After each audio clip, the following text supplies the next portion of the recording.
I first learned of Luma Mufleh's work when I saw her TED Talk a number of years ago, and I was absolutely inspired by her and her story.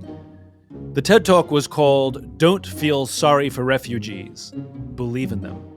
And that's exactly what her message was. It was one of empowerment. Luma has gone on to coach a soccer team just for refugees called, of course, the Fugees.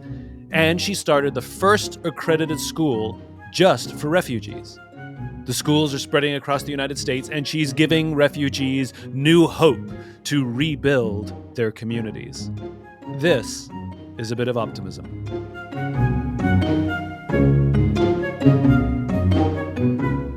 Luma, thanks so much for taking the time. I first learned about you and your work from your TED Talk, like so many, and I was brought to tears and inspired by your work.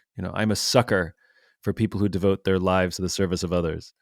You could have just focused on yourself. You made a life for yourself here. You figured things out for yourself here.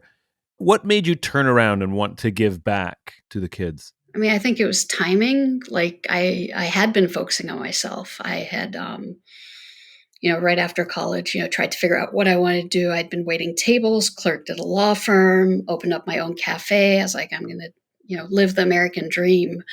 And it wasn't working out. Like it just wasn't. And I think a lot had to do was because it wasn't what I wanted to do. And I accidentally made a wrong turn, saw some kids playing soccer in a parking lot. And it reminded me of home. Like I grew up in Jordan, and the minute you can start walking, you learn how to play soccer, and it's what I needed that day. I saw these kids outside. I wanted to play. I grabbed my soccer ball and jumped in. And I know for a lot of people, it's like kind of creepy. You're like, what is an adult person like jumping into a kid's game? But all over the world, that's how you make friends and how you build communities around that beautiful game. The boys I first met were from Afghanistan, Sudan, and Liberia.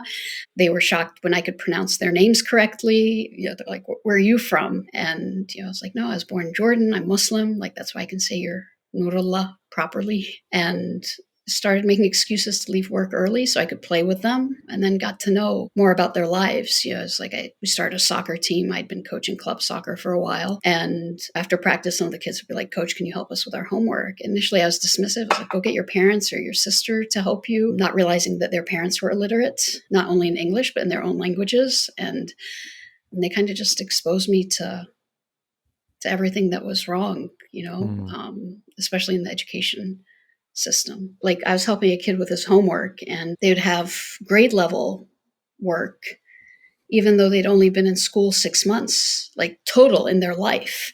And so they're expected to do fractions and multiplications when they didn't even know the number order. I had some kids that had Romeo and Juliet and couldn't read a picture book. And what was even more shocking was that they all got A's and B's. And I was like, how are you getting A's and B's if you can't read or write? And it shook me. So how were they getting A's and B's if they couldn't read and write? They didn't cause trouble in class. Teachers have too many kids. How do you teach a kid at the kindergarten level with a kid at the 8th grade level? Some teachers don't expect much from our community. The point is they weren't getting an education. And these are kids who had come to the United States under various stresses at various ages. Some of them may have had some education back home, but probably because they left war-torn countries or other stresses, education was the last thing on the priority list. Survival, I assume, was number one. Yeah, survival. First it's fleeing your country or getting to safety. And then once you get to safety, it's eating, right? Like you're not thinking about school. You're thinking about how can my family eat? So you played soccer with these kids. You start is it a team or a league? So I start a team. The Fugees, right? Fugees, yeah. A take on refugees. Yeah, it's like, let's reclaim the word. And start with one team. Siblings want to join. We end up being 3 teams and then 4 teams. And then after school tutoring. So it was like a backward design. And then summer programming, and then realizing that this was a Band-Aid. Like, yeah, we felt good when we went out and played games, but the reality did not change. Our kids still lived in poverty. That cycle was not going to be broken. The majority of their day they spent in an environment where they were not set up for success. And regardless of how good of an after-school program or soccer team you're in, that can only do so much. And so I was like, if this was my kid, what would I do? I'd send them to a school that could meet their needs. There wasn't a school. I couldn't afford private school. It was actually cheaper to start a school than send a kid to private school. So where is your school? So we have a school in right outside of Atlanta, and our second school is in Columbus, Ohio. And how do kids get in? You apply. I had this issue when we were going through accreditation, and they're like, "What's your application process?" I was like, "Well, we take them out on the field and we have a tryout." And they're like, "You can't have an athletic tryout. Like that's illegal. You can't do that for a middle and high school." I was like, "It's not an athletic tryout. Like we have the kids come out. We run them for like the first 2 days of tryouts. It's 3 back-to-back days. First 2 days is all conditioning. And we're looking for the kid who's going to continue, who's going to push themselves, who's going to show up on time.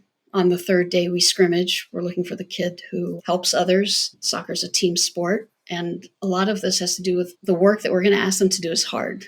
And we want them to show up. And regardless of what they're facing, they can get through it. We're not looking for the most athletic kid. We're looking for the kid that is hungry, that wants out, that wants something different. Then it's like whomever survives, right? And then now it's gotten out. It's like, okay, if you survive tryouts, you're getting in.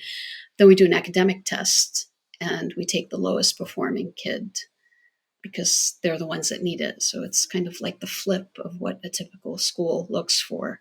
So how many kids do you have in each school? We have almost 200 in Georgia and about 80 in Columbus. Amazing. And how long have the schools been going? Columbus for 3 years, Atlanta for 14. You've built a remarkable culture in these schools because you're looking for grit, you're looking for accountability, you're looking for teamwork. It reminds me a little bit of a story I heard about the Navy SEALs, and I've shared this story before. A former Navy SEAL was asked, what kind of person makes it into the SEALs? And he said, I can't tell you who makes it in, but I can tell you who doesn't make it in. He says, the star college athlete who's never really been tested to the core of his being, none of those guys make it in. He said the preening leader who likes to delegate everything, none of those guys make it in. He says the ones who show up with bulging muscles and tattoos to prove how tough they are, none of those guys make it in. He says some of the guys who make it into the SEALs are skinny and scrawny, and you'll see them shivering out of fear. But what they all have in common is when they're emotionally exhausted, when they're physically exhausted, when they have nothing left to give, they are able to dig down deep inside themselves some way, somehow, to find the energy to help the guy next to them. Those are the guys you want on your team, right? And so what I think is magical is you're creating a school how the world should operate. It's not just about personal ambition, but it's how do we get through this, not a how I get through this. It's how do we get A's, not a how do I get an A. Have you ever watched The Great British Baking Show? Yeah. I love that show. Why do you love it? I love it because it's what competition should look like. Like they're all competing. It is a competition. There is a winner, and yet they root for each other. They help each other. Some of them are unabashed about their ambition. I would like to win, they say. Yeah. And yet still you see them help each other. And that's kind of how it should be, which is the ability to help each other succeed in the same competition doesn't preclude us from advancing and winning ourselves. And so why not help? Yeah. Like you can still do well if you help others. And we've drifted so far away from that, you know? Yeah, I find it ironic. You know, this country is basically a country of immigrants. You know, almost everyone here, except for Native Americans, came here looking for opportunity or running away from something awful. That we seem to have moved away from that immigrant mentality, that we're all in this together, that it takes a group of us, a community to look out for each other and try and build each other up and grow as individuals and as a group. And it's kind of ironic that it's taking a group of refugees to remind us of where we came from and show us how we should be living. Yeah. I mean, it's ironic in so many ways, right? But I think what we show is like the best of America and the best of the East. You know, how do those two come together? Like individualistic and community practices. Like it's just like you said, if you help someone else, doesn't mean you're going to get less, right? Or you're not going to benefit, right? But I just feel like recently it's like, well, if someone gets something, then I'm not getting it. It's like, nope, we've got enough for everyone, and you're always going to be learning. You know, just like you always learn from losing and competing against teams who are better than you. It doesn't mean you haven't won. It means there's more things to work on and other ways to look at it, right? Like it's life is a kind of competition where multiple people can win simultaneously. Just because you win doesn't mean somebody has to lose. So now I'm really interested in the graduates you're producing. What did your school prepare them for? Did some of them go to college? I'm so curious the kinds of lives that they're living. Some of them went to college. Some of them have finished college. Some of them went to community college. Some of them went right to work. When we ask kids, hey, what is it that you want to do? After you push a little bit, we'll usually get the typical answer, I want to be a doctor, lawyer, engineer. And you just keep asking, like, what is it that you want? And they'll say, well, I just want to take care of my mom. And it's like, all right, that's one we can take care of, right? So let's find things that you are good at, things that you love doing. And so that's why we don't have one portrait of a graduate, right? Can you tell me a story of a specific student whose experience perfectly captures what you're trying to do? I think there's two. So the first one is one of my Somali players graduated high school, ended up doing an aviation mechanics program in Middle Georgia. He loved working with his hands. He loved fixing things. He didn't want to sit in a classroom all day. So that was like a perfect match for him. He has two brothers who are deaf and felt he needed to take care of everyone. And after he finished his program, he started being a valet at one of the Atlanta restaurants to support his family. His dad had been diagnosed with cancer. He needed to earn money to pay the bills and support and make sure his younger siblings were in school. And then had a breakdown and wanted to figure out how to practice what he had studied, and figured out a way to pay for his tests that he had to take. And he ended up getting a job with American Airlines. Loved what he did, started earning money, moving his way up. But the one moment that stands out to me is he sent me a picture one day, and it was a house that looked very familiar. And I was like, are you in my old neighborhood? And it was a picture of a house down the street from where I used to live. And he's like, yeah. I said, why are you sending me the picture of this house? It's not my house. And he's like, no, I just bought it for my mom. Wow. And he was like so happy and so proud. And that was what he wanted to do. He wanted to take care of his mom. He never gave up, and he always saw light. Like there was always hope. And I think it's very easy with our kids to pigeonhole it and say, it's so bad, it's so terrible. Look at what I've been through. Look at what my family's been through. You know, they left Somalia, they came here, his dad gets cancer and passes. It's like one thing after the other. And it's like, nope, we can do it. We're so lucky. And it's his persistence and his optimism. He wants to take care of others. It's family. Like that's what you do. You take care of each other. One of the things that I'm learning from you is that service-mindedness can indeed and is taught. It's not because of their experience, but they're in an environment in which teamwork and service is the standard, and so it's in them. How do we scale what you're teaching your kids so that more than just Fugees can learn this magical lesson, but rather that we can bring these lessons to all schools in America? I mean, I think it's like a change of mindsets, because I'd say, okay, we should introduce team sports. Every kid should play it all the time, right?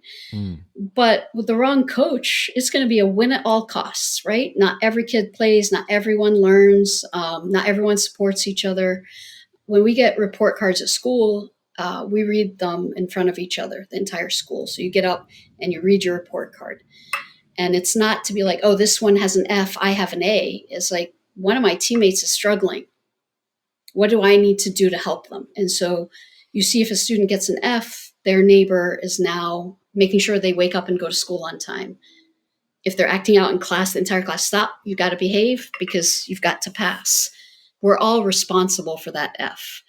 We focus so much on, well, we're celebrating all the A's. We have honor roll and all that.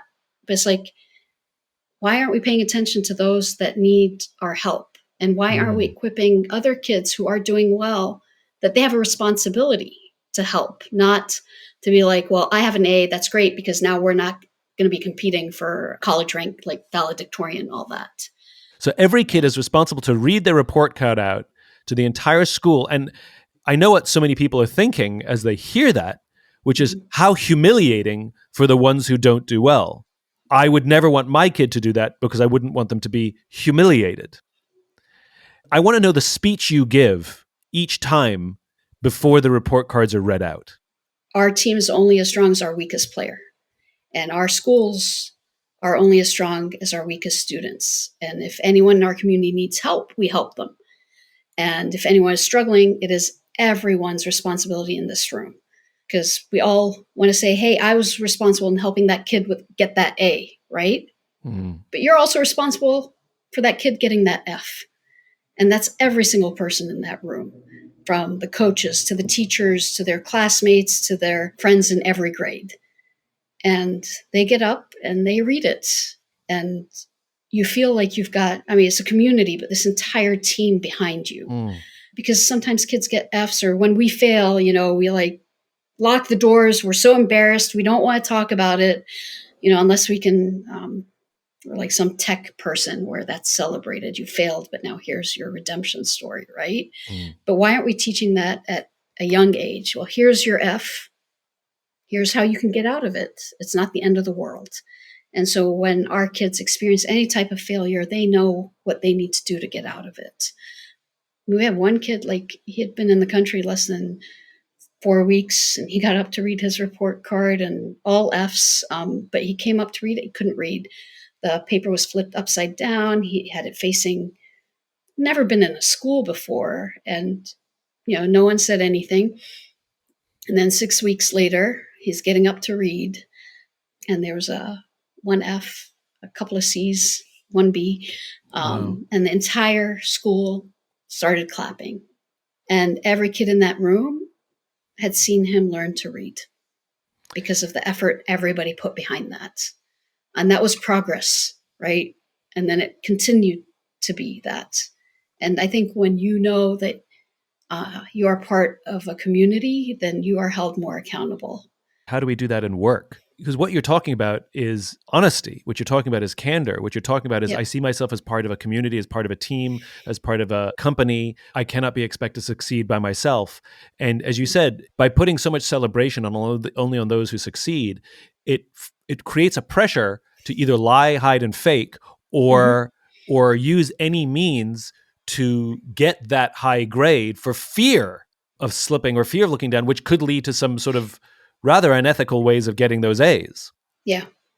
Kids who are constantly cheered and succeeded because they're straight A students all the time, and people say to them, oh, I knew you'd do well, you're so smart. I knew you'd do well, you're so smart. But later in life, a significant number of them actually don't overachieve because they're afraid of falling off the pedestal. Average students who are rewarded for their growth, good job. You really moved that C to a B. Well done. I knew you had it in you. They do much better in life because for them, there's no pedestal to fall off. How do we create incentive programs at work that part of your incentive is helping someone, not just achieving yourself? Like one group, hits their numbers, we give them a huge bonus. Another group misses their numbers, we give them nothing. How do we ensure that the successful group is helping the less successful group? Well, because you're part of a bigger team, right? Like you can pit them against each other for something that's like a little healthy, but then what are we learning from each other? And how are we making sure we have a well-rounded team that everybody has a role to play? I think you're highlighting something, which is life is not an individual sport. Life is a team sport. When we look at data of individual athletes versus team athletes, for example, Michael Phelps becomes the most medaled Olympian in history, which was his dream, after which, depression. Andre Agassi becomes the most celebrated tennis player in history, after which, depression, because they've surrounded themselves with people only to help them with their ambition. And they find that if they achieve it, and very few actually do achieve it, it doesn't make them feel better because now they have no friends and they've got no support structure and it's very lonely. Team athletes don't have that. No, and I would even argue that soccer, like it's the only sport where the coach is not in control. You have taught your players, you've trusted them, you're maybe like giving like some inspiration and like keeping temperaments down, but like I can't call a timeout. I have to trust that I have taught them and they're going to get creative and do what they want. And that's what's beautiful about it is they have to rely on each other. So soccer is unique here. It's not about all team sports. I mean, although all team sports may teach them something, you believe soccer stands head and shoulders above the rest because, as you said, it inherent is team Yeah. reliance. You need all 11 players to do well. One player can't carry a team. Some people are like, well, Messi can't. He can't. LeBron can. Tom Brady can. We've seen that happen. But in soccer, your whole team, so you've got to take care of each other. But I do think all team sports contribute. Yeah. The refugee crisis around the world is gaining more and more press because it's more and more dire. People leaving totalitarian regimes and war-torn places, or places that offer them no opportunity to provide for their families, and they go off looking for better lives. I'm just curious what your commentary is, what your point of view is, given the state of the world right now. Because I assume you are seeing more people applying to your schools, right? Yeah, and we're seeing school districts reach out to us. So that's what we're mapping out, is how do we support school districts instead of just opening more schools? How can we have them implement our model in their communities and learn to understand the different demographics who are coming in? I think it's a good thing that people are focused on it right now. Afghanistan has brought it back front and center. I hope it's not, well, here it is for the next few months and then we move on. Some days I'm optimistic. Some days I'm just depressed that the world we're leaving our children is going to be worse than the one we were in. And that's just like a number of refugees. It has not gone down. It hasn't even plateaued. It just keeps going up. And we don't change what we're doing. We don't change how we stop wars, how we stabilize regions. We just continue repeating history. I mean, that's why we're in the position we're in. Like, I was trying to explain to my daughter what happened in Afghanistan, and I was like, we're trying to help Wahid's grandmother get out. And she's like, well, what happened? I said, well, we gave it to the Taliban. And she looked at me, she's like, the Taliban, the ones who shot Malala. And I was like, yeah. And she just couldn't understand it. And it's like, it's that simple. We know that we don't agree with brutality and murder and genocide. And why aren't we putting a stop to it? Why aren't we stabilizing countries so people never have to leave? It shouldn't be like, can we take more in? It's like, no, nobody wants to leave their home. That is not an experience I want anyone to ever have to do. And so what can we do as a society to make places more peaceful? This discussion is fraught with irony. As you said, the way you help refugees is by creating a place where they never have to make the decision to leave. There should be no refugees. It should be a rare thing, not such an epidemic thing. And I've always like, well, World War II, that was going to be where everybody, right? And then it was like, which war is going to be like, we've had enough, this can't continue. Yeah. I don't know what needs to happen for people to be like, this is not acceptable. Do you have a mentor? Is there someone in particular who inspires you or you look to? I mean, I have like my grandmother's voice in my head all the time. She's passed, but like everything that she has done, and the way she looked at life and people, and that's always there. Where was she from? Syria. So she left with her kids when the first civil war started back in the 60s. She took care of everyone, her family and her community. If anyone came to her door, Arab hospitality is known to be generous, but she actually lived it, never turned anyone away, and was always pushing. Like, anytime I patted myself on the back, she's like, well, what's next? What are you going to do next? And I'm like, really? Like, and I think I have that. Like, when we get together as our schools, like, what did we do well? Everybody, I was like, all right, so what can we do better? And they're like, come on. I was like, I'm going to give you 5 minutes, right? We're going to celebrate it. But we can't get too comfortable. We can't get too complacent. What can we do better? And pushing people to try things differently, and what new ways can we reach kids and bring the material to life. Yeah.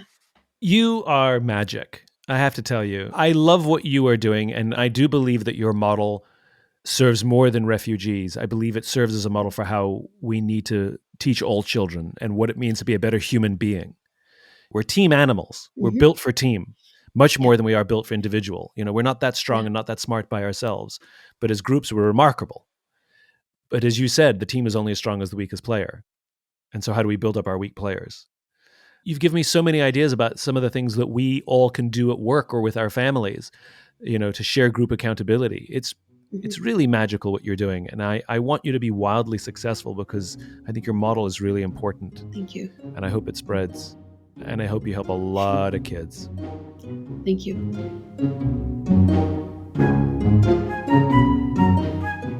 If you're interested in learning more about or supporting Luma and her work, please visit or consider donating at fugeesfamily.org. That's FUGEES family.org. If you enjoyed this podcast and would like to hear more, please subscribe wherever you like to listen to podcasts. Until then, take care of yourself, take care of each other.